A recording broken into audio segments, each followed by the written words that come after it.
ఇది roasted chana dal recipe అండి. చాలా బాగుంటుంది. ఇవి మార్కెట్లో దొరికితే తెచ్చుకోవచ్చు. ఒక గ్లాస్ ఏమో అవి తీసుకున్నాను, ఒక గ్లాస్ ఏమో సూజీ రవ్వ తీసుకున్నాను. రెండు కూడా మెత్తగా పొడి చేసేసిన తర్వాత అందులో కొత్తిమీర కానీ పాలకూర కానీ మీ దగ్గర ఏది ఉంటే అది కలిపేసి గ్రైండ్ చేసేసుకోవాలండి దోశల పిండిలాగా. అవి నానుతూ ఉంటే ఒక పక్కన పెట్టుకుని బంగాళదుంప ఉడికించి పెట్టేసేసుకుని దాంట్లో కొంచెం పోపు అనమాట, జీలకర్ర, సోంపు వేసుకుంటే బాగుంటుంది. ఇష్టమైన వాళ్ళు సోంపు వేసుకోండి. ఆనియన్ అయితే వద్దండి, దీంట్లోకి ఆనియన్ అంత బాగుండదు. ఇలా దోశ కింద వేసేసుకుని పలచగాను దానిలో ఈ కర్రీ పెట్టేయాలన్నమాట. ఆలు కర్రీ చాలా స్పెషల్గా డిఫరెంట్గా ఉందండి ఈ చనా దాల్ దోశ. మీరు తప్పకుండా ట్రై చేయొచ్చు. ఇందులో కొత్తిమీర వేసుకోవచ్చు, లేకపోతే పాలకూర వేసుకోవచ్చు. మీకు ఏది ఇష్టమైతే అది పిల్లలకైతే బాగా నచ్చుతుంది.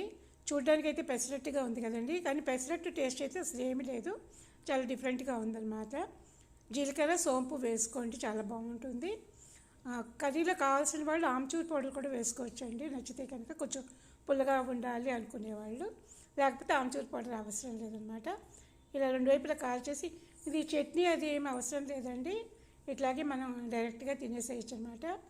ఆలు టేస్ట్ వస్తూ ఉంటుంది. చట్నీ కావాలంటే అల్లపు చట్నీ అవి నలుచుకోవచ్చు అనమాట.